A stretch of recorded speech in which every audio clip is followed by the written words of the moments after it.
शहबाज शरीफ दूसरी बार प्रधानमंत्री बन चुके हैं। पीपल्स पार्टी के प्रमुख आसिफ अली जरदारी दूसरी बार राष्ट्रपति भवन में दाखिल हो चुके हैं। इनकी शादी आपसी मर्जी से नहीं हुई बल्कि करवाई गई है।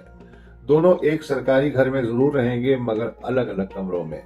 यदि उनकी नींदें हराम करने के लिए इमरान खान की तहरीक इंसाफ के 100 के लगभग असेंबली मेंबर्स काफी हैं। ऐसे माहौल में देखते हैं कि पीपल्स पार्टी और मुस्लिम लीग का जोड़ा कब तक कायम रहता है। नई पार्लियामेंट की पहली बैठक में पहली बार देखा गया कि जो जीते हुए हैं वो झेपे झेपे से है और जो हारे हुए हैं वो सीना तान के बात कर रहे हैं। ऐसा पाकिस्तान की पार्लियामेंट में पहली बार हो रहा है कि जो जीत कर आए हैं वो तो सहमे सहमे खड़े हैं, जबकि जो हार कर आए हैं वो सीना तान कर खड़े हैं। ये बात किसी और ने नहीं, बीबीसी की एक रिपोर्ट में उनके जर्नलिस्ट ने कही है। पाकिस्तान की सियासत पर नजर दौड़ाते हुए जी आगे चलकर आपको रिपोर्ट भी दिखाएंगे कि क्या कुछ हो रहा है पाकिस्तान की पार्लियामेंट पर और किस तरह दुनिया भर में इसे देखा जा रहा है और पाकिस्तान के आगे आने वाले हालात किस तरफ पाकिस्तान को लेकर जाएंगे। ये तक कहा जा रहा है बीबीसी न्यूज की तरफ से कि ये जो पीपल्स पार्टी और पाकिस्तान मुस्लिम लीग नून की शादी है, ये आपस की मर्जी की शादी नहीं है, किसी तीसरे फरीक ने जबरदस्ती इनकी शादी करवाई है। उस तीसरे फरीक के बारे में तो आप अच्छे तरीके से जानते हैं और ये भी डिटेल में बताया गया है कि क्या ये शादी लंबे अरसे तक चल सकती है, यानी पाकिस्तान की पार्लियामेंट जो कि हंग पार्लियामेंट है, क्या वो 5 साल पूरे कर पाएगी या नहीं। इस पर भी काफी तहव्वुज़ात हैं। कोई भी तजिया निगार ये कहने पर तैयार नहीं कि जिस तरह पाकिस्तान की पार्लियामेंट की शुरुआत हुई है, आया ये लोग अपने 5 साल टेन्योर को पूरा भी कर पाएंगे या नहीं, काफी मुश्किल दिखाई देता है। बहरहाल बीबीसी न्यूज ने एक मुफस्सर रिपोर्ट इस पर बनाई है जो आगे चलकर आपको डिटेल से दिखाएंगे, जिसमें शहबाज शरीफ के इलेक्ट होने और फिर आइंदा चंद रोज में आसिफ अली जरदारी के सदर मुमलिकत पाकिस्तान बनने तक के सफर और फिर उसके आगे क्या कुछ होना है इन दो पार्टीज में, उस पर डिटेल से बात की गई है। और इस पार्लियामेंट का मुस्तकबिल क्या होगा, क्या ऐसी ही लड़ाई झगड़े होंगे जैसा कि गुज़श्ता इजलासों में हुए हैं, या फिर कोई आपसी मिल बैठकर कार्रवाई हो सकती है।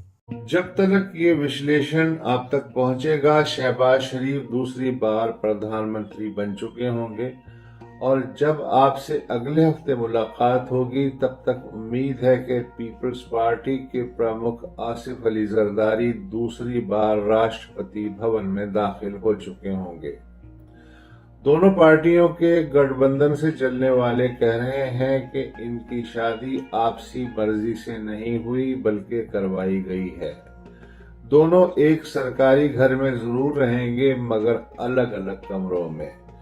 यदि उनकी नींदें हराम करने के लिए इमरान खान की तहरीक इंसाफ के 100 के लगभग असेंबली मेंबर्स काफी हैं जो इस घर की बेल मुसलसल बजा के भागते रहेंगे या बंद दरवाजा पीटते रहेंगे। ऐसे माहौल में देखते हैं कि पीपल्स पार्टी और मुस्लिम लीग का जोड़ा कब तक कायम रहता है।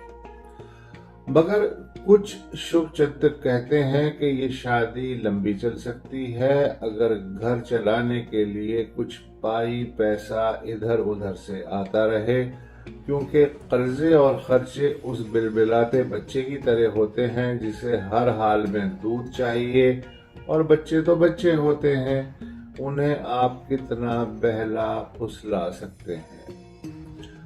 लोग बाग पहले ही 8 फरवरी के चुनाव नतीजों पर भरे बैठे हैं। अब अगर अर्थव्यवस्था का चक्का कुछ महीने और जाम रहता है और रोटी रोजगार की गुंजाइश और तंग होती है तो देश में एक बड़ी हड़ाहुड़ी मच सकती है।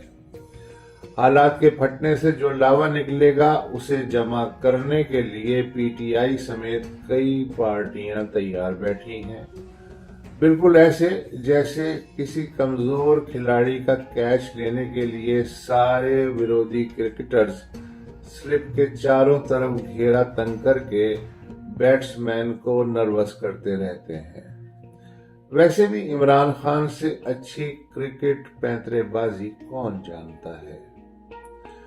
नई पार्लियामेंट की पहली बैठक में पहली बार देखा गया कि जो जीते हुए हैं वो झेपे झेपे से हैं और जो हारे हुए हैं वो सीना तान के बात कर रहे हैं। हमारे यहाँ पाकिस्तान टेलीविजन पार्लियामेंट की कार्रवाई बिना सेंसर लाइव दिखाता है।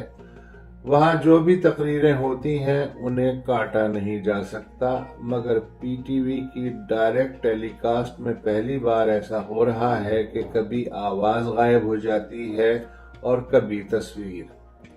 सोशल मीडिया के साथ भी यही आंख मिचौली हो रही है। अगरचे मीडिया पे ना तो कैदी नंबर 804 यानी इमरान खान की तस्वीर दिखाई जा सकती है और ना आवाज सुनाई जा सकती है, मगर असेंबली में होने वाली तकरीरों को किसी भी अदालत में चैलेंज नहीं किया जा सकता, लिहाजा वहां हर मेंबर खुल के बात कर सकता है। लेकिन नई असेंबली के पहले ही दिन बलूचिस्तान के पश्तून नेता महमूद खान अचकजई की चलती तकरीर में से उनकी आवाज कुछ देर के लिए गायब हो गई, क्योंकि उन्होंने अपनी तकरीर में दावा किया कि पिछले किसी भी चुनाव के मुकाबले में रक्षक एस्टेब्लिशमेंट ने इस बार खुल के वो किया जो उनका दिल चाहा। अचकजई का दावा है कि कई उम्मीदवार 1-1 अरब रुपए तक रिश्वत दे के जीते और 50-50 हजार वोटों के बहुमत को ठप्पे लगा लगा के हार में बदला गया। 2 हफ्ते पहले रावलपिंडी डिवीजन के कमिश्नर लियाकत अली चट्ठा ने एक प्रेस कॉन्फ्रेंस बुला के कहा कि मैं कबूल करता हूं कि हमने 70 हजार की लीड को बदल के इमरान खान के समर्थकों को हरवाया। मैं ये इसलिए खुल के कह रहा हूं कि किसी गुनाह के एहसास के साथ मरना नहीं चाहता। लियाकत चट्ठा को नौकरी से बरतरफ करके पकड़ लिया गया। चंद दिन बाद बस उनका एक बयान सामने आया कि ऐसा कुछ नहीं हुआ, मैं तो पीटीआई के एक सीनियर लीडर की बातों में आके ये सारी बकवास कर बैठा। चुनाव में हमने कोई धांधली नहीं की, ये बिल्कुल साफ सुथरे हैं। हमारे वाले पंजाब में बचपन से एक लतीफा पीढ़ी दर पीढ़ी चल रहा है, यानी एक सांप पे कोयल के बच्चे खा जाने का आरोप लगा। जंगल के बादशाह ने ये केस पंजाब पुलिस के हवाले करते हुए हुक्म दिया कि सांप को 24 घंटे में पेश किया जाए। सांप तो वारदात के बाद बिल में घुस के गायब हो गया, मगर पंजाब पुलिस की दौड़ें लग गईं। उन्होंने एक हाथी को गिरफ्तार करके 24 घंटे बाद बादशाह के सामने पेश किया। बादशाह ने पूछा, तुम किस जुर्म में लाए गए हो? हाथी ने रोते हुए जवाब दिया, बादशाह सलामत, मैं ही वो सांप हूं जिसने कोयल के बच्चे खाए हैं। आप मुझे जो चाहे भले सजा दे ले, मगर दोबारा पंजाब पुलिस के हवाले न करें।